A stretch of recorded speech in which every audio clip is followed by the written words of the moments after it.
اللهم كل وليك الحجة ابن الحسن صلواتك عليه وعلى آبائه في هذه الساعة وفي كل ساعة وليا وحافظا وقائدا وناصرا ودليلا وعينا حتى تسكنه أرضك طوعا وتمتعه فيها طويلا يا مدبر الأمور يا باعث من في القبور يا مجري البحور يا ملين الحديد لداود عليه السلام افعل بنا ما أنت أهله ولا تفعل بنا ما نحن أهله أن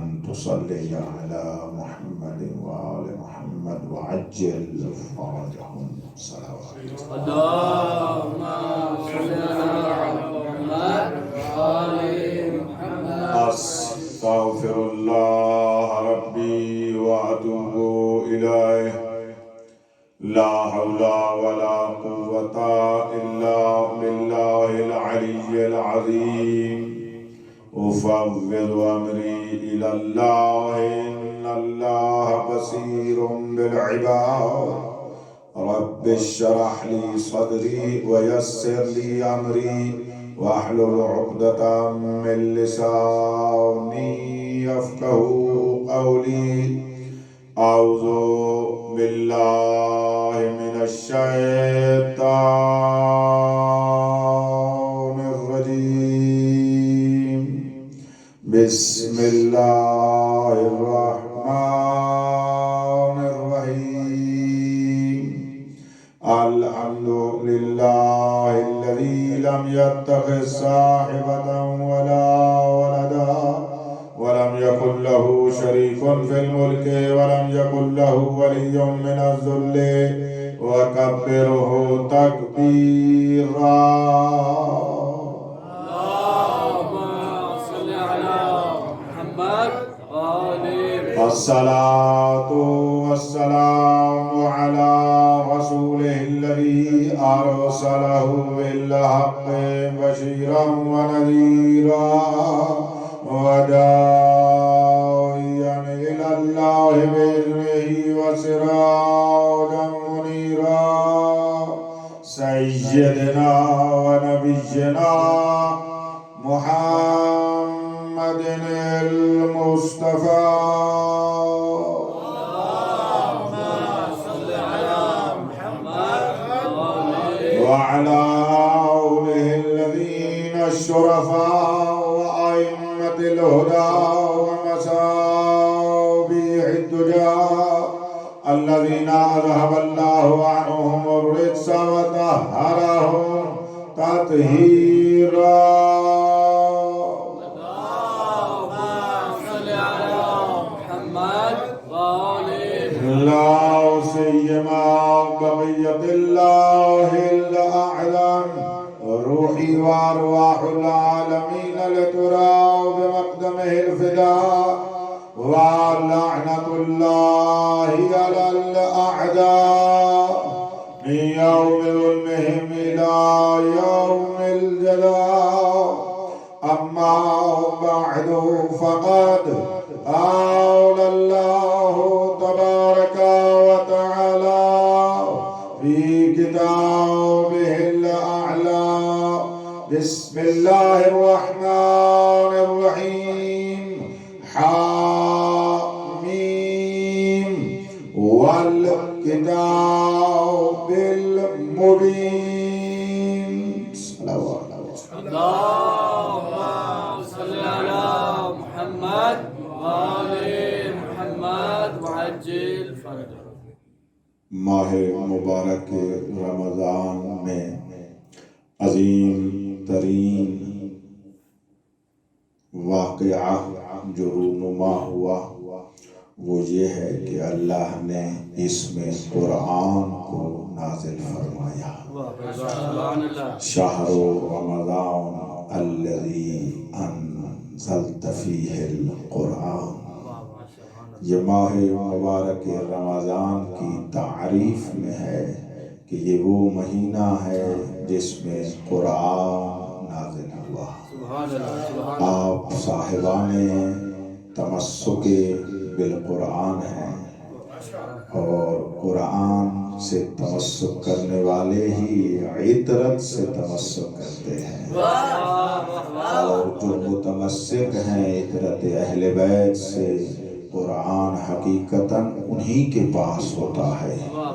جو عطرت اہل بیت سے متمسک نہیں، وہ قرآن کو سر پر بھی باندھ لیں تو متمسک بالقرآن نہیں ہیں۔ تو آپ صاحبان مودت عطرت اہل بیت اور صاحبان متمسکین قرآن الہی سے آج کی گفتگو میں قرآن مجید کے بارے میں کچھ عرائض پیش کرنا چاہتا ہوں۔ آخر قرآن جب لفظ آتا ہے تو انسان کے دل میں ایک نورانیت اٹھتی ہے، کیونکہ یہ قرآن اللہ کا کلام ہے، خدا کی شان ہے، مالک کی یاد ہے۔ قرآن میں اس خالق کی یاد ہے، اور قرآن ہی اسی خالق کے اسماء کو بیان کرتا ہے، اسی کی صفات کو بیان کرتا ہے، ذات واجب کی معرفت کو عطا فرماتا ہے۔ قرآن مجید اس قدر عظیم الشان حقیقت ہے، اور وہ کتاب ہے جس کو اللہ نے لکھا۔ عجیب ہے، کوئی کتاب لکھنے والا کبھی مخلوق ہوتا ہے، اور ایک وہ کتاب ہے جسے خالق خود لکھ رہے ہیں۔ تو اتنا تو آپ جانتے ہیں کہ کتاب کا مصنف میں جو ہو وہ اپنی کتاب میں لے آتا ہے۔ اب مخلوق کے پاس جو ہوگا وہ کتاب میں لائے گا، اور جو کچھ خالق ہے۔ عجیب ہے یہ جملہ عجیب ہے، اور منزل بھی بڑی عجیب ہے کہ ذات واجب نے اپنی ذات سے ایک نور اور رحمت کو اپنی کتاب بنا کے بھیجا ہے، اور اس کو اپنا کلام قرار دیا ہے۔ اس حقیقت کو اور اس واقعیت کو درک کرنے کے لیے ہم تم دور و نزدیک سے آئے ہیں کہ اللہ کا قرآن کی شناخت پیدا ہو رہا ہے۔ حوزہ علمیہ جہاں پر بھی ہے اس کا محور قرآن ہے۔ ہم قرآن کی پہچان کے لیے آئے ہیں۔ ہم حوزے میں پڑھتے ہیں اس لیے کہ قرآن کو شناخت پیدا کر لیں، قرآن ہمارا معروف ہو جائے، اس کے حقائق ہمیں معلوم ہو جائے۔ یہ کچھ اس قدر عظیم ہے اور اس قدر بلند و بالا ہے، بڑی توجہ فرمائیں گے، اس قدر بلند و بالا کتاب ہے کہ جس کے معلم اور جس کو سکھانے کے لیے بھی اللہ نے ایسا معلم بھیجا کہ کائنات میں سب سے افضل تھا، انبیاء میں سب سے افضل تھا، اولیاء میں سب سے افضل تھا۔ ارے جس قرآن کا معلم نبیوں سے افضل ہو، وہ قرآن کتنا عظیم ہوگا۔ اس کو پڑھانے کے لیے ہی وہی تھا، جس طرح اس کی منزل گاہ اور اس کی منزل کے لیے وہ ایک ایسی حقیقت کو بنایا اس نے کہ جس کے قلب مبارک پر اس کو نازل کرے، اور پھر وہی معلم کتاب ہے، وہی تالی کتاب ہے، اور ہے میرا رسول یعلمہم الکتاب والحکمہ، یہ معلم کتاب ہے۔ تو جب معلم کتاب میرے محمد صلی اللہ علیہ وآلہ وسلم ہے، ذات محمد پر بہت عظیم صلوات پڑھے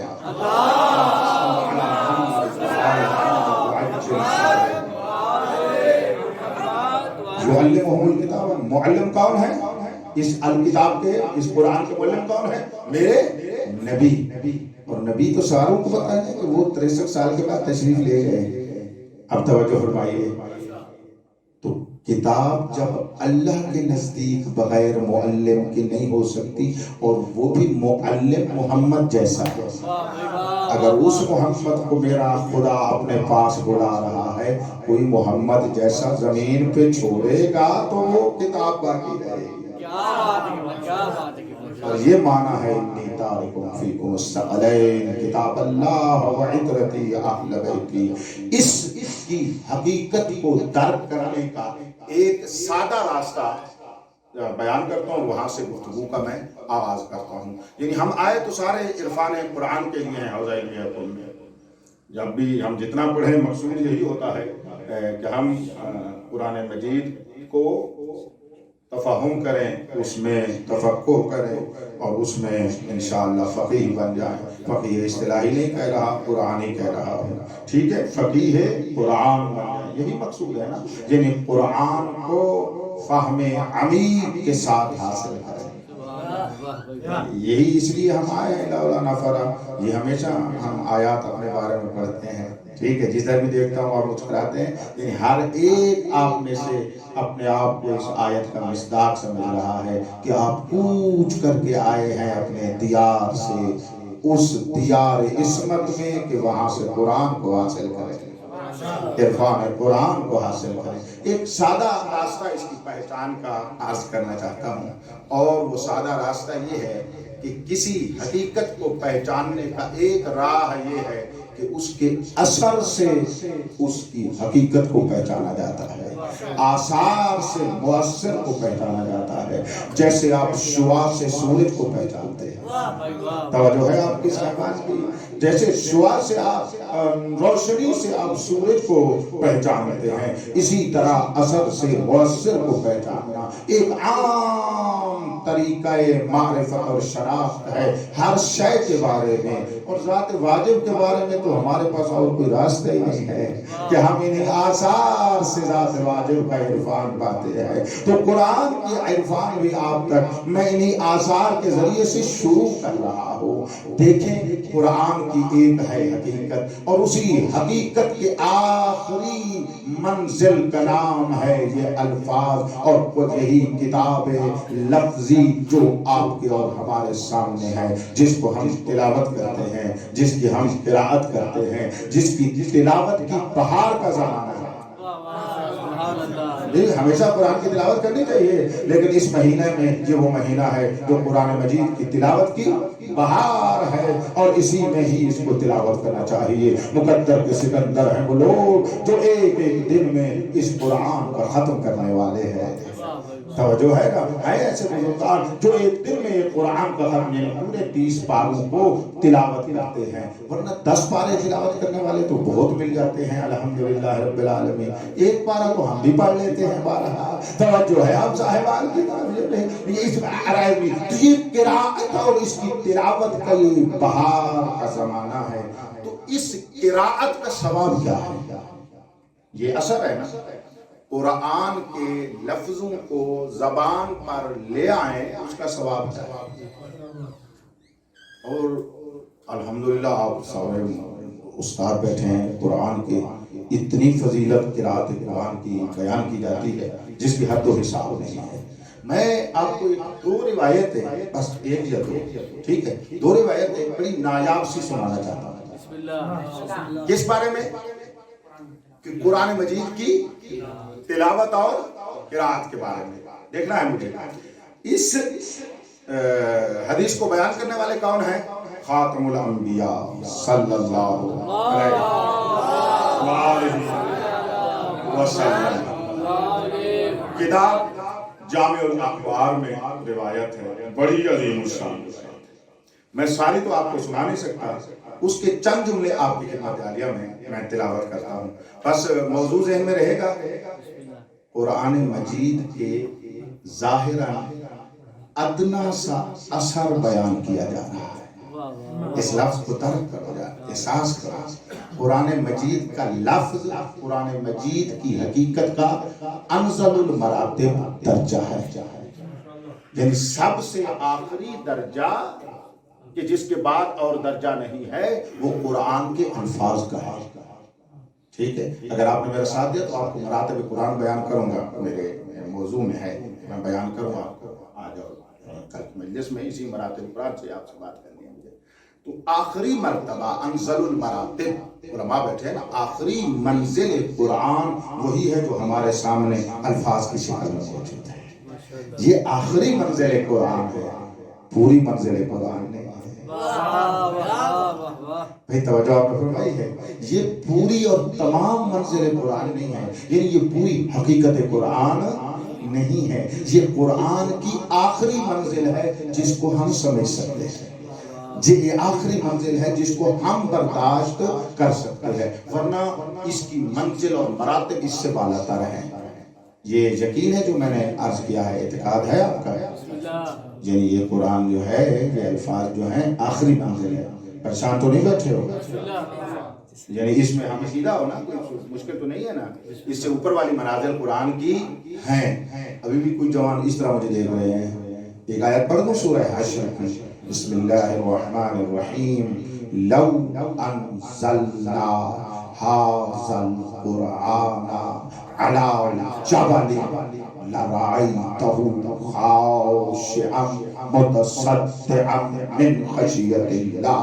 اگر ہم قرآن کو پہاڑ پر نازل کرتے تو وہ خشیت قرآن سے اور خشیت الہی سے ریزہ ریزہ ہو جاتا۔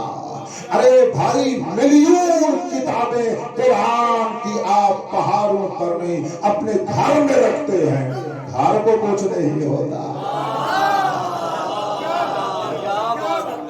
اب جوان بولے ہیں، اب بزرگ بھی چپ ہو گئے ہیں، بھئی توجہ ہے، اب صاحبہ نے کیا ہے۔ میں نے آپ کو عرض کیا، آپ جیسے طالب علم آپ نے پاؤں کی خاص جملہ کوئی نہیں کہتا جس کے پیچھے قرآن نہ ہو، وقت نہیں ہوتا کیونکہ آگے گزرنا ہوتا ہے۔ تو اگر حاضر قرآن، اشارہ بھی ہے، حاضر اگر اس قرآن کو ہم پہاڑ پر نازل کرتے اور اس قرآن کی مراد اگر یہی قرآن بین الدفتین جو کاغذ پر لکھی ہوئی ہوتی ہے تو پہاڑ تو ریزہ ریزہ نہیں ہو رہے، اور جو میرا اللہ کہتا ہے وہی تو حق ہوتا۔ بس وہ کون سا قرآن ہے جسے پہاڑ برداشت نہیں کر سکتے؟ تو ماننا پڑے گا وہ قرآن کی وہ منزل ہے جو لفظوں سے اوپر ہے، جسے پہاڑ برداشت نہیں کر سکے۔ میں اس لیے تو اپنے نبی کی جوتوں کو انبیاء کے سر جھکے ہوئے دیکھتا ہوں، جسے پہاڑ کی صلابت نہیں برداشت کر سکتی تھی، میرے نبی کا دل برداشت کر رہا ہے۔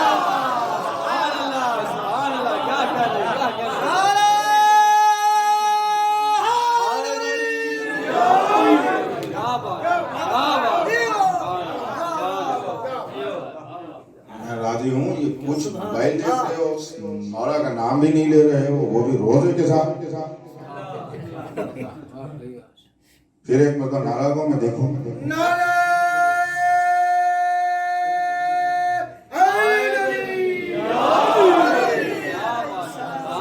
مولا کا نام لینے سے بندے پر بھار نہیں آ جاتا، بہت سارے گناہوں کا بھار اتر جاتا ہے۔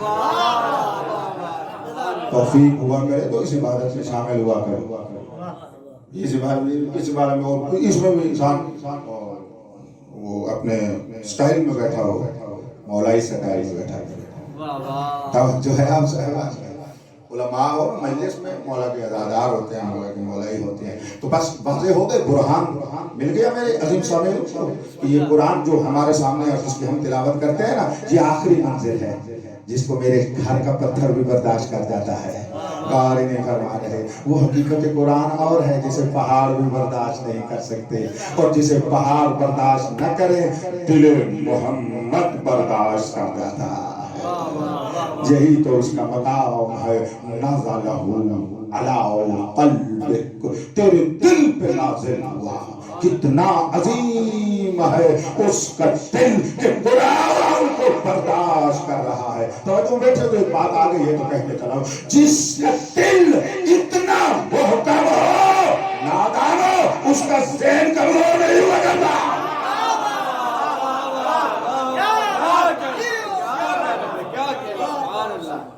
اس قلب پر قرآن نازل ہوا، اس کے ادنا مرتبہ کا نام ہے یہ الفاظ والا۔ اثر دیکھو، آخری مرتبہ قرآن کی آپ اور میں تلاوت کریں تو کیا ہوتا ہے؟ ٹھیک ہے، روایت پڑھتا ہوں، اس کے بعد ایک سوال کروں گا، اس کے جواب مجھے جواب دینا۔ حضرت ارشاد فرما رہے ہیں کہ سلمان کو خطاب فرما کر، یا سلمان علیک بقراءۃ القرآن فإن قراءتہ کفارۃ للذنوب۔ گناہ جھڑتے ہیں، قرآن پڑھنے سے گناہ جھڑتے ہیں، وَسَتْرٌ فِي النَّارِ وَأَمَانٌ مِّنَ الْعَذَابِ۔ جس کے لیے میں نے زحمت دی ہے نا، اب ہے، غور کرنا اس جملے پر۔ آپ کو ترجمے کی ضرورت نہیں ہے، لیکن میں پھر بھی ممبر کے حوالے سے ترجمہ ضرور کروں گا، لیکن اگر دل میں بیٹھ جائے تو اپنے وجد کا اظہار ضرور کرنا۔ میں نے آپ کے لیے نایاب حدیث ڈھونڈی ہے، ٹھیک ہے، پوری کتاب القرآن ہے، 92 بہار الانوار 92 92 نمبر جو جلد ہے بہار الانوار کی، پوری قرآن پر ہے۔ توجہ آپ فرما رہے ہیں؟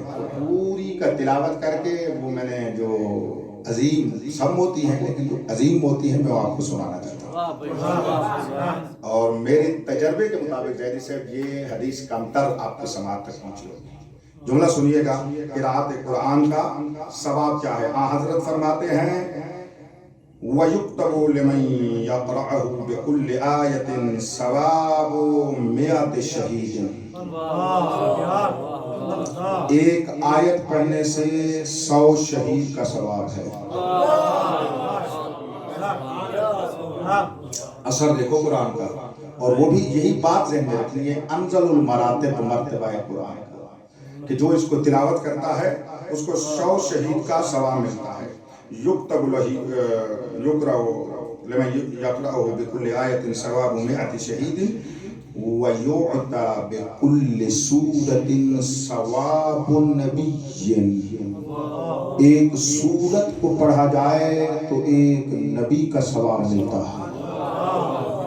دل نہیں ہلا کہ ہم کہاں، ایک نبی معصوم کہاں، اس کا ثواب ہمیں مل رہا ہے۔ تو یہ خیرات تو قرآن کی ہے نا، یہ عظمت اور شان تو قرآن مجید کی ہے نا، اس کو آپ ملاحظہ تو فرمائیں۔ اور یا سلمان، توجہ فرمائیے گا، یا سلمان، اس کے لیے ایک دعوت تھی، یا سلمان المؤمن۔ یہاں پر پیغمبر نے پہلے موضوع منعقد کیا، موضوع مومن ہے، منافق نہیں ہے۔ یہ بھی ذہن میں رکھا نا، اگر آپ نے دل جمایا تو پھر منافق کے بارے میں بھی عرض کروں گا کہ مومن قرآن پڑھے تو بتا رہا ہوں، اور منافق قرآن پڑھے تو کیا ہو جاتا ہے۔ بس رکھیے گا، ہر قرآن کا قاری قابل ثواب نہیں ہوتا، مومن قابل ثواب ہے۔ یا سلمان المؤمن اذا قرأ القرآن فتح اللہ علیہ ابواب الرحمہ۔ جب قرآن مومن پڑھتا ہے رحمت کے دروازے اس پر کھل جاتے ہیں۔ ماہ رمضان میں بھی کھلے ہوئے، پھر قرآن پڑھو اور کھل جاتے ہیں۔ جب مولا کی یاد میں ہو تو پڑھو اور کھل جاتے ہیں۔ اس کے لیے دعوت تھی، وَخَلَقَ اللَّهُ بِكُلِّ حَرْفٍ يَخْرُجُ مِنْ فَمِهِ مَلَكًا يُسَبِّحُ لَهُ إِلَى يَوْمِ الْقِيَامَةِ۔ جب آپ میں سے ہر ایک مومن قرآن کی تلاوت کرتا ہے، اور آپ میں سے، صحیح مجھے دیکھنا، آپ میں سے کسی ایک کے، میں کسی ولی کی بات نہیں کر رہا، میں کسی نبی کی بات نہیں کر رہا، میں کسی امام کی بات نہیں کر رہا، ایک عام معمولی مومن جب قرآن کی تلاوت کرتا ہے تو اس کے منہ سے نکلنے والے ہر کلمے میں حرف ہوتا ہے نا، ہر حرف کے بدلے میں اللہ ایک فرشتہ خلق کرتا ہے، جو فرشتہ روز قیامت تک اس قاری قرآن مومن کے لیے استغفار کرتا رہ جاتا ہے، اس کے لیے استغفار کرتا رہ جاتا ہے۔ یہ وہ بات تھی جس کو میں نے آپ تک پہنچانا تھا، وہ باقی پہلے والے الفاظ نہیں تھے۔ اس حدیث کو جا کر پڑھنا میرے عزیزو۔ آج کل حدیث کا ایڈریس بتانا کوئی ہنر نہیں ہے. کسی دور میں ہوتا تھا تو فلاں ہے جس نے ایک حدیث پڑھی نا 4 کتابیں بتا دی. آج کل تو ایک بٹن کے نیچے 100 کتابیں لکھی پڑی ہوتی ہیں. یہ بات نہیں ہے. یہ کہاں لکھا ہوا ہے یہ آپ مجھ سے بہتر زیادہ جان لیں گے. میں نے آپ کو یہ بتایا کہ جامع اخبار اصل کتاب کی حوالہ دی ہے. اب اس کی جا کر آپ جا کر دیکھیں ہر جگہ بڑی حدیث. اس کو بڑی توجہ سے مطالعہ فرمائیں اور اس کو تفقہ فرمائیں کہ یہ کیسے میرے پاک رسول فرما رہے ہیں. زمانہ کس چیز کا ہے؟ مجھے دیکھو حوالے دینے کا زمانہ نہیں. کس چیز کا زمانہ ہے؟ تفقہ کا زمانہ ہے, تدبر کا زمانہ ہے, اس سے معرفت لے کر اس میں درایت کرنے کا زمانہ ہے. آج کل ہم حوضے میں آئے ہیں ان کتابوں سے پڑھ کر درایت کریں. لفظ رٹنے والے تو ہمارے غیر زیادہ ہیں. لفظ رٹنے سے تو کوئی کمال نہیں آ جاتا. جو حقیقت ہے وہ اس شئے میں ہے کہ اس الفاظ کو پڑھ اور تم چیز کو درایت کریں. پھر ایک مرتبہ میں لفظ کی تلاوت کرتا ہوں. لفظ کیونکہ پاک رسول کا ہے. فرماتے ہیں وَخَلَقَ اللَّهُ بِكُلِّ حَرْفٍ يَخْرُجُ مِنْ فَمِهِ. میں تو حیران ہوں, حضرت نے نہیں فرمایا لفظ یا کلمہ, فرمایا حرف. ایک حرف. یعنی ہم جب بسم اللہ الرحمن الرحیم پڑھتے ہیں اس میں 19 حرف ہیں.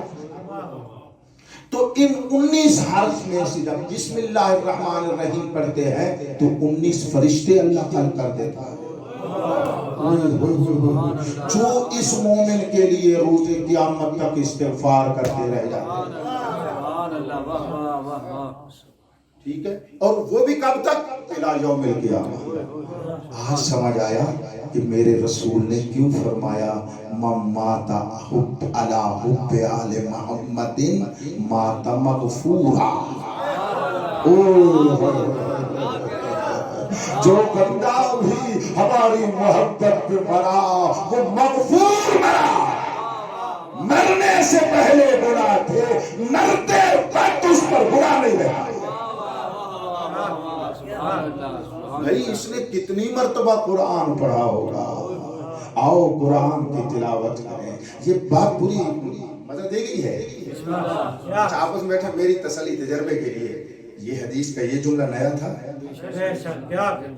یہ جملہ نیا تھا نا. سب بزرگان شیخ صاحب ناراض بھی نہیں. میں اپنا تجربہ پورا کرنا چاہتا ہوں. اس وجہ سے میں کچھ جسارت میرا مقصود نہیں تھا. اگر یہ ہے بات تو ہم توجہ کیوں نہیں کرتے؟ ہم مطالعہ کیوں نہیں کرتے؟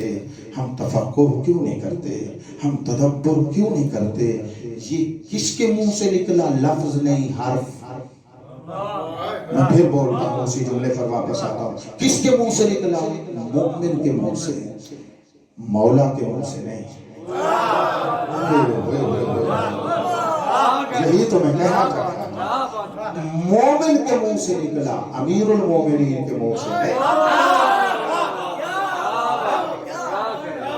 یہ تدبر کا طریقہ ہے. موضوع جب المؤمن ہے تو مؤمن پر رہو. کہ جہاں پر جب ایک عام مؤمن, اور آپ کو پتا ہے نا کہ ثواب کیسے ملتا ہے؟ بولو, جتنی جس کی معرفت اتنا اس کو ثواب ملتا ہے. غوری نے فرما رہے ہیں. تو ایک معمولی معرفت والے مومن کا ثواب یہ ہے, جو محال معرفت اللہ ہے اس کا ثواب. زیادہ جامعہ میں یہی پڑھتے ہیں نا. میں بھی پڑھ گیا ہے نا, السلام علیکم یا محال معرفت اللہ. تو اللہ کی معرفت کے محل و مقامات جن کے بغیر اللہ ملتا ہی نہیں ہے. وہ قرآن پڑھے تو ان کو کیا مقام ملے گا. اپنے مزاج کا ایک جملہ کہوں, ہم تم پڑھیں اور حرف نکلے, فرشتہ پیدا ہوتا ہے ہمارے لیے استغفار کرتا ہے. جب امیر المومنین قرآن پڑھتا ہے پھر قرآن امیر المومنین کی تلاوت شروع کر دیتا ہے. آپ نے توجہ فرمائی ہے. پھر قرآن میرے مولا کی تلاوت شروع کر دیتا ہے کہ علی تو کتنا عظیم ہے, تجھ سے میں بچا ہوں. یہ عظمت ہے. آخری جملہ اس موضوع کے اوپر, یعنی اس روایت کے اس جملے کے اوپر قبلہ شاہ سے بہت عظیم بات کرنے لگا ہوں. آپ کے اور میرے منہ سے کیا نکلا؟ حرف نکلا. حرف کون سا وجود ہے اصلا؟ وجود نا وہ حقیقی کے مقابلے میں جو ہوتا ہے. بولا کرو مجازی اعتباری. غور ہی نہیں کر رہے. قرآن کے اعتباری وجود کا پورا حرف پورا قرآن بھی نہیں، ایک حرف وہ بھی نکلے ایک عام مومن کے منہ سے تو فرشتہ پیدا ہو جاتا ہے. اگر میں کہوں میرے نبی کے بدن کے پسینے سے نبی بن جاتے ہیں تو چڑ کیوں جاتے ہو؟ توجہ ہے آپ صاحبان کی؟ اب روشن ہو رہا ہے مطلب یہ نہیں. اللہ پاک کی قسم میرے نبی نے دریائے نور میں اللہ کے امر سے جب وہاں پر غوطہ لگایا اور باہر تشریف لے آئے، بدن مبارک سے وہ قطرے گرے، وہ 1,24,000 تھے. ہر قطرے سے اللہ نے نبی بنا دیا.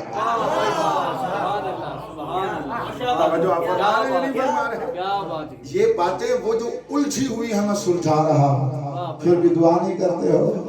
یعنی جو مشکل لگتی ہے انہیں آسان کر رہا ہو. اصل میں پتہ ہے یہ ہے کہ اپنے بارے میں ہر کوئی مان جاتا ہے. اور نہیں فرمایا یعنی اپنے منہ سے قرآن پڑھو، اس حرف سے فرشتہ خدا بنا دے گا. سبحان اللہ. جس مولا سے ہماری کوئی نسبت ہی نہیں ہے وہ اللہ کا نور ہے جس میں رجس تک نہیں ہے. ہمارے پسینے سے بو آتی ہے، اس کے پسینے سے جنت کی خوشبو بنتی ہے. اگر اس کے پسینے کے قطرے گرے فرشتے نہ بنے تو اور کیا بنے؟ نہیں میں یہ اور بھی کہنا چاہتا ہوں اس طرح یار آؤ چھوڑو یہ فضول چھوٹی باتیں، پوری زندگی ہماری ضائع ہو گئی. آؤ ذرا اس طرح سمجھو، توجہ کرو. پسینہ کیا ہوتا ہے؟ پسینہ بدن کا کیا ہوتا ہے؟ یعنی ایک اضافی شے جس کو عربی میں آپ طالب علم ہونا آپ کے لیے جو آپ جس کو کہتے ہیں فضلجات، اضافی چیزیں. اضافی چیزیں ایسے ہی ہے نا. ڈاکٹر سے پوچھو بدن سے مسام سے یہ پسینہ کیا نکلتا ہے؟ یعنی اضافی شے ہے. اگر بندے کا پسینہ نہ آئے بیمار ہو جائے گا. ٹھیک ہے نا. کیوں؟ پسینے کے ذریعے سے اندر کے بہت سارے جراثیم نکلتے ہیں جو انسان کی صحت اور سلامتی کے موجب بنتے ہیں. یعنی ایک بدن کی اضافی شے پسینہ ہوتا ہے. میں کچھ کہنا چاہتا ہوں اگر بیٹھے رہے آپ کے اپنے نظر مجھے دیکھو سارے بچے. جس میرے مولا کے روح سے نہیں بدن سے، پھر بدن سے نہیں بدن کی اضافی شے سے نوری فرشتے بنے، خود نور نہیں ہوگا تو اور کیا ہوگا؟ نہیں ابھی بھی برداشت نہیں ہوا، قبول نہیں. جس کے پسینے سے نوری وجود بن رہے ہیں اس کا بدن نوری نہیں ہوگا تو اور کیا ہوگا؟ خاکی نہیں ہے میرے 14 کا بدن، خاکی نظر آتا ہے. یہ جملے لے جاؤ اور جا کر پھر تفکر کرو گے تو تمہیں سمجھ آئے گا کہ میں نے کہاں سے پڑھا، کس آیت سے یہ لفظ لیا، کس روایت سے یہ لفظ لیا. وہ ہمیں خاکی نظر آتے ہیں، خاکی نہیں ہے. اب سمجھ آئی ہے؟ جن کی طینت بھی طینت الہیہ ہو وہ کیسے ہم جیسے خاکی ہو سکتے ہیں؟ جن کے قبر مبارک کی خاک جہاں پہ وہ گزر گئے وہ شفا ہے. توجہ فرما رہے ہیں. تو بس یہ ایک جملہ، آخری جملہ ایک اور آج کروں اور پھر میں موضوع کو آگے لے کر. اسی حدیث کا آخر پر ایک آخری فراز میں ایک جملہ ہے. پاک پیغمبر فرماتے ہیں فضل القرآن علی سائر الکلام کفضل اللہ علی خلقہ. انتہائی توجہ چاہ رہا ہوں. قرآن اللہ کا کلام ہے اور باقی انسانوں کی بھی کلام ہوتی ہے، ایسا ہے یا نہیں ہے؟ کلام ہے نا. فرما رہے ہیں قرآن کی باقی مخلوق کی کلاموں سے کیا نسبت ہے؟ ارشاد فرماتے ہیں جو ذات واجب کی نسبت پوری مخلوق سے ہے، قرآن کی وہی نسبت پوری کلام مخلوق سے ہے. الحمدللہ پہنچاؤں آپ کو. خدا کی نسبت مخلوق کی طرف کون سی ہے؟ لامحدود اور محدود والی. فقہا بھی جس کو قبول کرتے ہیں یہ نسبت ہے کہ وہ لامحدود ہے، ادھر ہر شے محدود ہے. پس کلام خدا بھی لامحدود ہے اور ادھر ہر شے محدود ہے. ادھر ہر شے محدود ہے. میں آپ کی خدمت عالیہ میں جو آج دوسرے مرحلے پہ ایک مرحلہ ہو گیا، یہاں سے سمجھ آیا کتنا عظیم ہے جس کے انزل المراتب کی تلاوت کا اثر یہ ہے کہ مجھ جیسے خاکی گناہگار کے منہ سے نکلنے والے حرف سے فرشتے بن جائیں.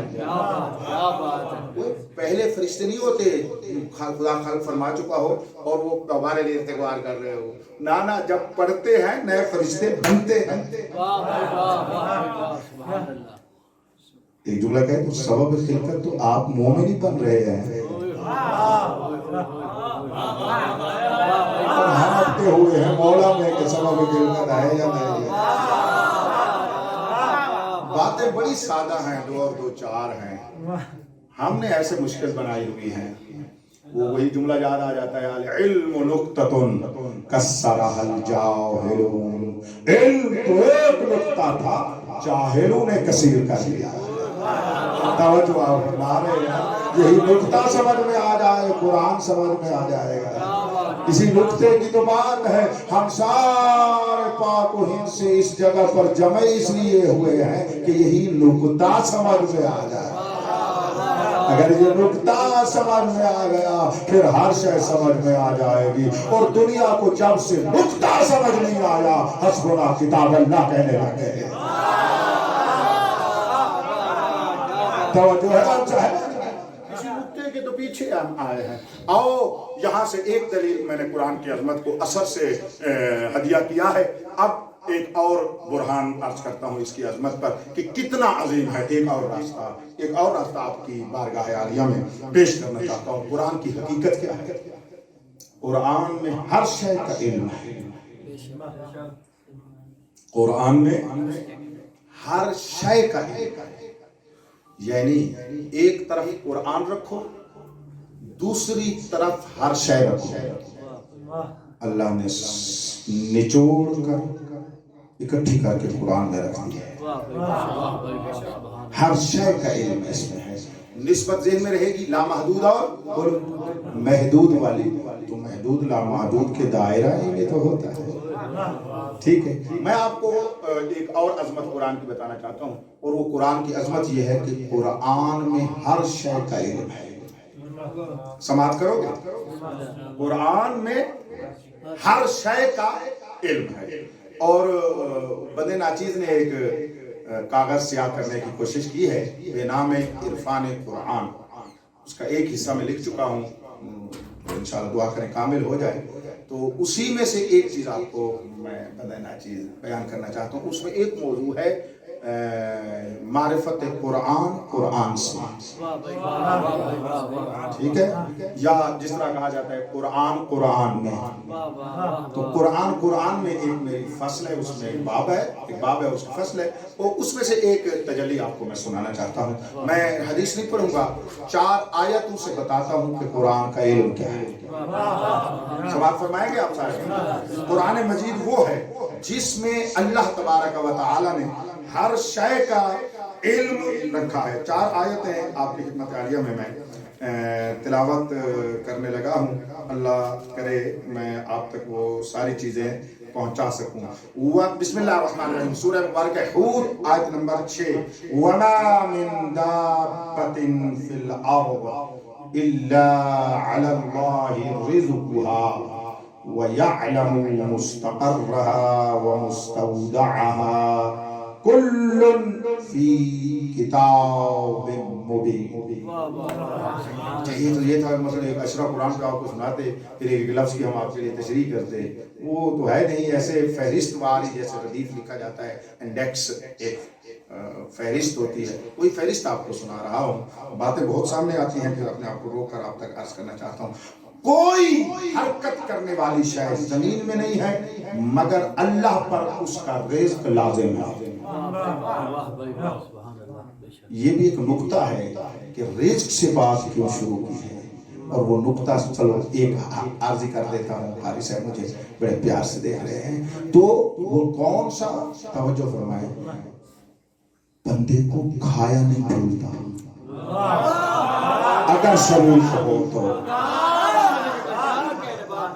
تو یہ رزق سے مالک نے بات شروع کی ہے کہ فرماتے ہیں اس کا رزق اس پر ہے اور وہ جانتا ہے وَيَعْلَمُ مُسْتَقَرَّهَا کہ اس کا ٹھہراؤ کہاں ہے، وَمُسْتَوْدَعَهَا کہاں اس نے عارضی رہنا ہے، کہاں اس نے ہمیشہ رہنا ہے، یعنی اس حرکت کرنے والی شے کو کل تمام کے تمام فی کتاب مبین، وہ کتاب مبین میں موجود ہے۔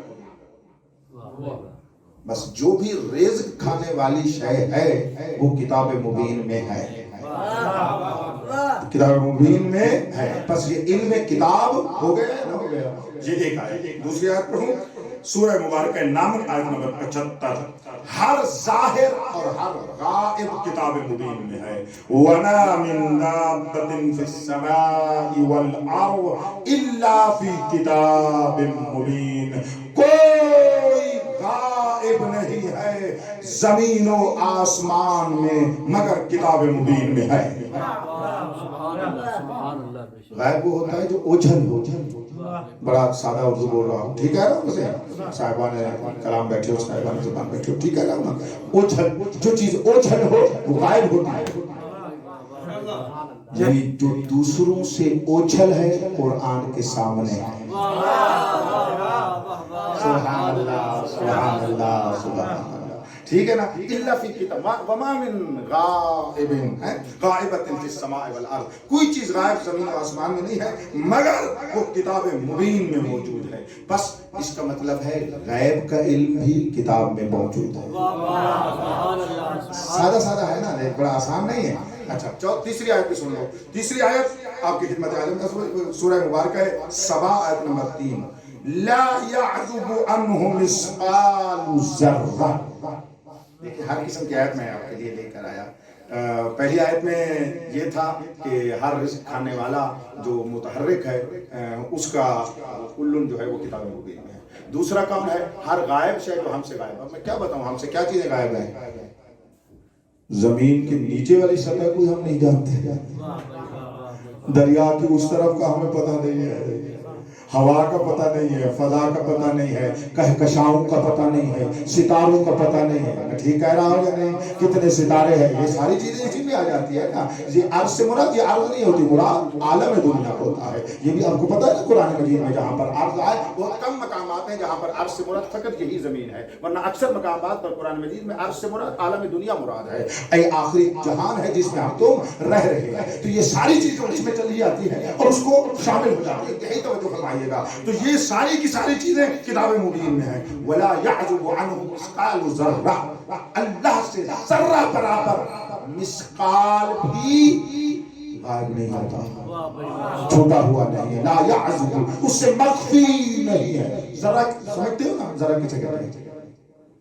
یہ ذرہ وہ ہوتا ہے، اگر یہ کبھی کبھی جب سورج پڑتا ہے نا اور آپ کمرے میں بیٹھے ہو مثلا روشن دان سے اس کی شعاع پڑے تو اسی لین میں کچھ ذرات نظر آتے ہیں کہ اگر وہ نور اور روشنی نہ ہو تو وہ ذرات نظر نہیں آتے۔ آپ توجہ آپ نے فرمائی، یہ ابھی یہاں پر ذرات موجود ہیں اس امام بارگاہ میں، لیکن ہمیں دیکھنے میں دیکھ بولو نہیں رہے۔ اگر ایک کوئی تیز لائٹ ان پر پڑے تو وہ دکھتے ہیں۔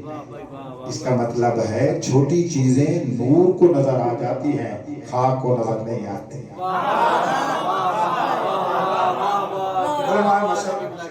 آپ کا اپنا مقدر یا میرا مقدر، لا يعزب عنه مثقال ذرہ فی السماوات وما فی الارض، زمین و آسمان میں ذرہ نہیں ہے کہ مخفی ہو، ولا اصغر ولا اصغر من ذلك ولا اکبر، نہ کوئی چھوٹی اس سے شے نہ اس سے بڑی شے۔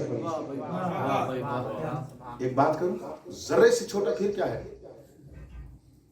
یہ بات اس ذرہ کی ہو رہی ہے نا، مثقال ذرہ، بڑی تو ٹھیک ہے، ان سے بڑی چیزیں موجود ہیں، تو اس چھوٹی چیز کون سی ہے؟ بندہ ناچیز یہاں سے اس بات کیا کرتا ہوں ایٹم کو، کیونکہ ذرہ روشنی میں اسی آنکھ کو نظر آ جاتا ہے، ایٹم اس آنکھ کو نہیں، مسلح آنکھ سے نظر آتا ہے۔ آپ توجہ آپ نے فرمائی ہے یا نہیں فرمائی؟ اس سے چھوٹا جو ہے وہ کیا ہے؟ ایٹم ہے. کبھی کبھی سائنس پر بھی ہم بولتے ہیں الحمدللہ رب العالمین. تو اس آیت سے میں پھر ایٹم کو اس بات کرتا ہوں کچھ اور آیات کے ساتھ. ولا اصغر من ذلک ولا اکبر الا فی کتاب مبین. مگر وہ کتاب مبین. سورہ یونس آیت نمبر 63 میں بھی ہے, سورہ سبا آیت نمبر 3 میں بھی میں نے آپ کو بتا دیا. بس اس کا مطلب ہے کوئی ذرہ نہیں ہے مگر کتاب مبین میں موجود ہے. باقی کوئی بچا بولو, یعنی ہر شے کتاب مبین میں ہے. چلو ایک اور آیت بھی سنا دیتا ہوں, 4 آیتیں پوری ہو جائیں. سورہ انعام آیت نمبر 59, وَعِنْدَهُ مَفَاتِحُ الْغَيْبِ. اللہ کے پاس غیب کا کھلنے کا مقام بھی ہے, اس کی چابی بھی ہے. میں نے دونوں ترجمے کرتے ہیں, وقت نہیں ہے, ناراض بھی نہ ہوں. لا يعلمها الا هو, جس کا علم کوئی نہیں رکھتا سوائے اس کے. اس کے اوپر توجہ کرو, تھوڑا سا 1 منٹ لوں گا میں آپ کا. وَيَعْلَمُ مَا فِي الْبَرِّ وَالْبَحْرِ. جو کچھ خشکی میں ہے, جو کچھ دریاؤں میں ہے, خدا اس کو جانتا ہے. وَمَا تَسْقُطُ مِنْ وَرَقَةٍ إِلَّا يَعْلَمُهَا. کوئی ورقہ نہیں گرتا مگر اللہ اس کا علم رکھتا ہے. ولا حبۃ فی ظلمات الارض. کوئی حبہ, کوئی دانہ نہیں ہے جو زمین کی تاریکیوں میں پڑا ہوا, اس کا بھی وہ عالم ہے. آپ کہیں یہ تو اللہ کا علم ہے, قرآن کا کہاں گیا؟ یہ ساری باتیں کس چیز کی ہے؟ یہ تو بات ہم کر رہے ہیں, یہ تو اللہ کا علم ہے. خدا کا کلام ہے نا, معجزہ ہے نا. پہلے اپنا علم بتایا, اس کو اکٹھا کر کے کہا یہ سارا میں نے کتاب میں رکھ دیا. توجہ ہے آپ صاحبان کی؟ اب توجہ کیجئے گا, آیت کا ظاہر سنیے. ولا رطب ولا یابس. یہ آیت عموماً ہم پڑھتے ہیں یہ حصہ. لا رطب ولا یابس الا فی کتاب مبین. یعنی جسے اللہ علم رکھتا ہے, جس کا علم اللہ رکھتا ہے, ہر ذرے کا اور ہر شے کا علم رکھتا ہے, وہ سب کا سب کتاب مبین میں موجود ہے. جوان بچوں تمہارے لیے بول رہا ہوں, آپ تک عرض کر رہا ہوں. لا رطب ولا یابس کا معنی یہ ہے کہ یہ لا رطب یابس کنایا ہے کہ کوئی شے عالمین میں نہیں ہے مگر کتاب مبین میں ہے. لا رطب ولا یابس الا فی کتاب مبین کا معنی یہ ہے کہ کوئی شے نہیں بچتی مگر ہم نے اس کو کتاب مبین میں رکھ دیا ہے. تو کتاب مبین کو تو سارے مان گئے ہو نا؟ مجھے دیکھ کر کہو یہ کتاب مبین میں علم ہے. اچھا, یہی قرآن مجید جو ہمارے پاس لکھا ہوا ہے اسی میں موجود ہے. بولو, اسی میں موجود ہے. ایک آیت اور پڑھ رہا ہوں, 5ویں آیت, اور 5 پوری ہو جائیں گی. سورہ مبارکہ یاسین ہے, آیت نمبر 12 ہے. بسم اللہ الرحمن الرحیم. وَكُلَّ شَيْءٍ أَحْصَيْنَاهُ فِي إِمَامٍ مبین. جو کچھ کتاب مبین میں تھا, کل شے میں آ کر اللہ نے اٹھا کر محفوظ کر کے امام مبین میں رکھ دیا.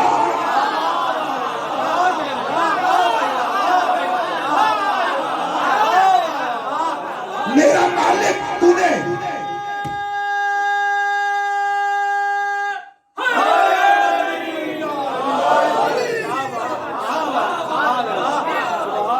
یہ کچھ بندے ناراض نہ ہوں, ایک دیر سے آئے ہو, دوسرا نعرہ تم نے مولا کا نام نہیں لیا. نہیں, میں ایک بندے کو نہیں کہہ رہا, ادھر والے ادھر بیٹھے ہیں, ایک بار تو پھر نعرہ لگاؤ, یہ نام لے مولا کے, شریک ہو جاؤ. میں تمہارا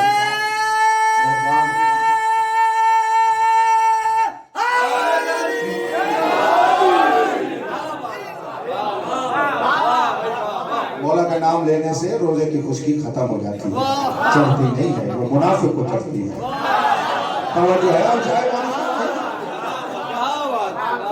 میں کہتا ہوں کوئی محروم نہ رہ جائے, اس لیے توجہ دلواتا ہوں. دکھ لگتا ہے, سیدھی سی بات ہے. عام بندہ کوئی ہو نا, ایک عالم دین ہو اور وہ پھر اس عبادت سے یہاں بیٹھا ہو اور غیر متوجہ, یہی غفلت تو ہے جو ہمیں مارے ڈالے جا رہی ہے. یہی توجہ تو ہے جو ہمیں اوپر لیے جا رہی ہے. ہاں, یہ بات ایسے نہیں ہے, حقیقی معنی میں لیا کریں. وَكُلَّ شَيْءٍ أَحْصَيْنَاهُ فِي إِمَامٍ مُبِينٍ. احصاء کا معنی سمجھتے ہو نا؟ احصاء کا معنی کس چیز کو گن چن کر محفوظ کر کے رکھ دینا. اللہ نے کل شے, ایک طرف ہے کل شے, تو کل شے میں جو 4 آیتوں میں نے جو کچھ پڑھا ہے وہ کل شے میں آ جائے گا یا نہیں؟ تو اس وہ جو کچھ تھا وہ سارا عالمین تھا یا نہیں؟ ان تمام کو اللہ نے رکھا محفوظ کر کے. ادھر ایک شے ہے کل شے ایک طرف, ادھر کیا ہے فی امام مبین, اس کو امام مبین نے رکھ دیا. جب یہ آیت نازل ہوئی تو حضرت نے فرمایا کہ یہ آیت سب کچھ امام مبین میں ہے. 2 بندے روایت میں نے خود پڑھا, 2 بندے اٹھے, انہوں نے کہا یہ امام مبین تورات ہے. مولا نے فرمایا نہیں. ایک نے کہا زبور ہے, اس نے کہا نہیں. مولا نے فرمایا نہیں. پھر اس نے کہا کون ہے؟ اس ظہر علی ابن ابی طالب, سامنے سے علی آئے, فرمایا امام مبین نہیں ہے.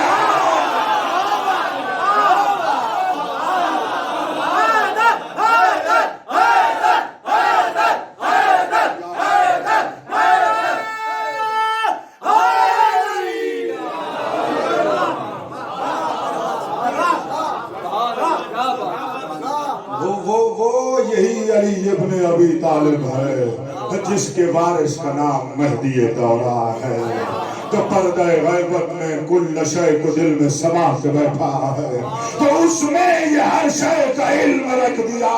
ارے خامد قرآن کے علم کا اقرار کرنے والوں, اگر ناطق کا اقرار کرو گے تو ثقلین سے متمسک ہو, ورنہ حسبنا کتاب اللہ میں چلے جاؤ گے.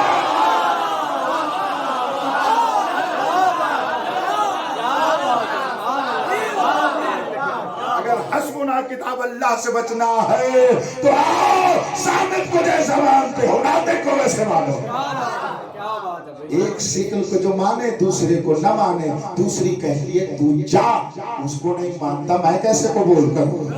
تھوڑے بندے پہنچے ہیں یعنی جو حسبنا کتاب اللہ قرآن اٹھا کر جائیں گے بغیر اہل بیت کے. قرآن کہے گا دفع ہو جا, میں تو اہل بیت کے بغیر کسی کے دل میں نہیں رہتا.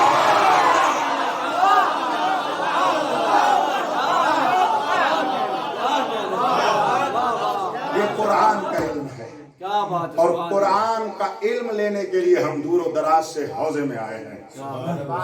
دور و دراز سے ہم حوضہ علمیہ میں آئے ہیں, اور یہ علم تب حاصل ہوگا جب ثقلین سے متمسک ہوں گے. ثقلین سے متمسک ہوں گے. سارے علوم پڑھو اور ضرور پڑھو, لیکن ہر درس پڑھنے کے بعد پیش کرو اپنے صاحب زمان, کہو مولا میں یہ سمجھ رہا ہوں, اب تو عطا کر کہ وہ نور بن جائے کہ یقذف اللہ فی قلب من یشاء, کہ وہ علم نور ہے جس کے دل میں اللہ چاہتا ہے ڈال دیتا ہے. اصطلاح کا یاد کر لینا, علم نہیں بنتا, توجہ کیجئے گا, وہ ایک سٹور میں سٹور ہو جاتا ہے. نور اس وقت بنتا ہے جب اللہ کا نور اس پہ نگاہ کرتا ہے, نظر کرم ہوتی ہے تو وہ نور بن جاتا ہے. پھر وہ اصطلاحیں نور دیتی ہیں. آپ سمجھے, سوال کریں کہ کہاں سے ہمیں سمجھ آئے گا؟ جس کے اوپر میرے مولا کی نگاہ نہ ہو پھر بولے گا.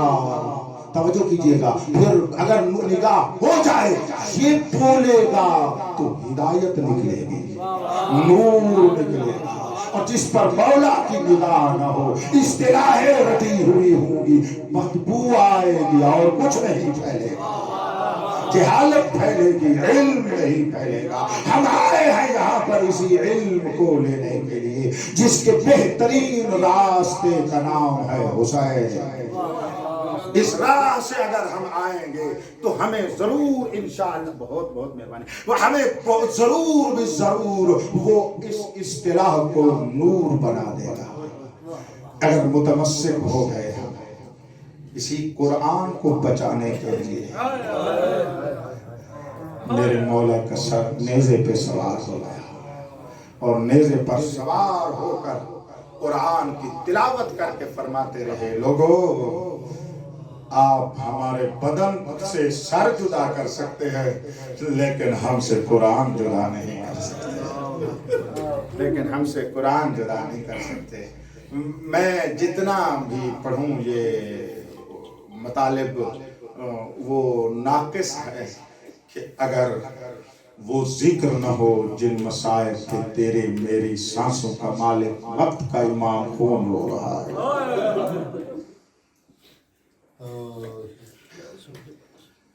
سید الشہداء. یہ کہنا آسان ہے کہ 3 دن کے پیاسے ہوں، 3 دن کے بھوکے ہوں، پھر ایک طرف اکبر جیسے بیٹے کو لاش. الحمدللہ توجہ ہو گئی آپ کی. روزے دار ہو، مولا ان روزے داروں کو مولا پر رونے مزید نصیب فرما. یہ روزے دار آئے ہیں یہاں پر، جوار صاحب الائمہ میں بیٹھے ہیں. اللہ ان پر کرم فرما، میرا مولا کرم فرما. ان عزاداروں کے صدقے میں مجھ حقیر پر بھی کرم فرما، مجھ گناہگار پر بھی کرم فرما. ایک طرف اکبر جیسے بیٹے کا لاشا، سامنے ہو اصغر کا لاشا. یعنی بڑا بیٹا بھی دے چکا، شیر خار بھی دے چکا، اصغر و اکبر دے چکا، اور پورا بدن خون سے تر تھا. ایک مرتبہ بہن کے سامنے آ کر کہا علیکن منی السلام.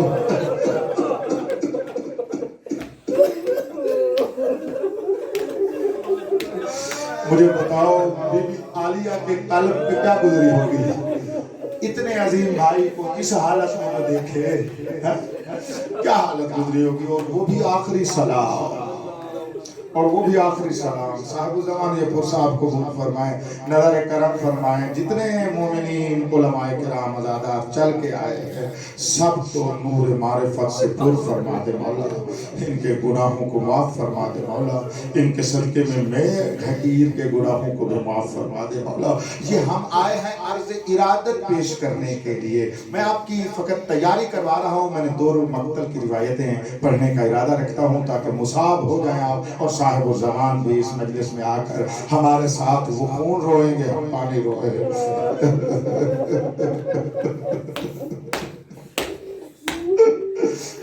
علیکم السلام. آخری سلام کیا. ہر رونے والوں ایک مرتبہ بی بی اتنی روئی جتنا اس سے پہلے نہ روئی تھی. بھائی کے گلے میں بازو ڈال کے کہتی ہے او میرا مظلوم بھائی، او میرا غریب بھائی. میں ودا سارا پڑھتا نہیں ہوں، بس ایک جملہ میں ضرور پڑھتا ہوں. ہر ایک سے ودا مولا حسین کا مشکل تھا، لیکن سب سے زیادہ مشکل تھا بی بی عالیہ زینب کبریٰ سے ودا. میں پوری ذمہ داری سے جملہ کہہ رہا ہوں، کسی بیوی نے وہ کام نہیں کیا جو بی بی زینب نے کیا. مجھ سے پوچھو مقتل میں کیا ہے. جب بہن نے بھائی کو گھوڑے پر سوار کیا اور میرے مولا حسین کا گھوڑا خیمے سے باہر جانے لگا نا، اللہ پاک کی قسم سر پہ چادر ضرور تھی لیکن ایک مرتبہ ضروری بی بی زینب کے منہ سے نکلا محلا محلا یا منظارہ، زہرا کا بیٹا رک جا، حسین رک جا، چہرہ مجھے پھر نظر نہیں آئے گا. حسین رک جا، میں تیری تلاوت کروں.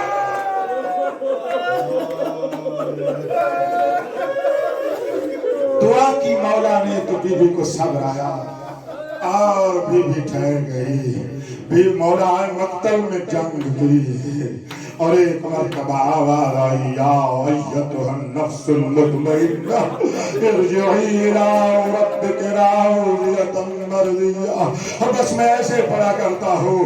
اکبر و اصغر کے لاشوں کے درمیان غریب آ کر بیٹھ گئے. آخری وقت میں میرے مولا کے بدن مطہر میں اتنی ظاہری طاقت نہیں تھی. مولا بیٹھ نہیں سکتے تھے تو رونے کے لیے آئے ہو جیسے مقتل میں ہے شاسر ایسے بیٹھتے تھے، کبھی دائیں گر جاتے تھے، پھر مولا سیدھے بیٹھتے تھے، پھر بائیں گر جاتے تھے. قبضہ تلوار کو پہ ریت کو جما کر قبضہ تلوار کو سامنے رکھ کر غریب نے اپنا ماتھا رکھا. اللہ کی قسم اب بیٹھے ہیں جتنے یہ ظالم تھے اتنے گرد گرد تھے, پتھر روتے ہیں. اس روایت پر میں سنانے لگا ہوا, جتنے ارد گرد تھے نا, انہوں نے ایک مرتبہ دیکھا غریب کے زخموں سے ہوا گزر رہی ہے, منہ سے سانس نہیں آ رہا. پتہ نہیں کس نے یہ جملہ سمجھا. غریب کے زخموں سے ہوا گزر رہی ہے, مظلوم کے سانس کا پتہ نہیں چل رہا تھا. انہوں نے کہا پتہ نہیں حسین زندہ بھی ہے, اس دنیا میں ہے یا نہیں ہے. لیکن حیبت میرے مولا کی اتنی تھی, چنگ کر چکے تھے نا, حیبت اتنی تھی کوئی نزدیک نہیں آتا تھا. لیکن کہنا یہ چاہتے, دیکھنا یہ چاہتے تھے کہ حسین دنیا سے جا چکے ہیں یا نہیں. ایک ظالم تھا, اس نے کہا میں بتاتا ہوں, پتہ چل جائے گا حسین زندہ ہے. میں کہا کرتا ہوں تھا تو شامی, لیکن اتنا جانتا تھا حسین غیرت اللہ. انہوں نے کہا کیا ہے؟ کہا ایک دستہ تیار کرو, جو رونے کے لیے آئے ہو شرم نہ کرے کوئی بندہ. اس نے کہا ایک دستہ تیار کرو, وہ ہاتھوں میں نیزے لے اور مولا کے پاس سے گزر کر بلند آواز سے کہے ہم زینب کی چادر لوٹنے جا رہے ہیں, اور اگر حسین زندہ ہوئے تمہیں نہیں جانے دیں گے. اور رونے والوں ایک دستے نے یہی کیا, ان کا کہنا تھا ہم زینب کی چادر لوٹنے جا رہے ہیں. غریب کو زخم دھولے اپنے بازو کے اوپر حسین چلنے لگے اور وہ کر کہتے ہیں ٹھہرو, میں زندگی میں نہیں جانے دوں گا, اور میری زندگی میں کوئی نہ جائے.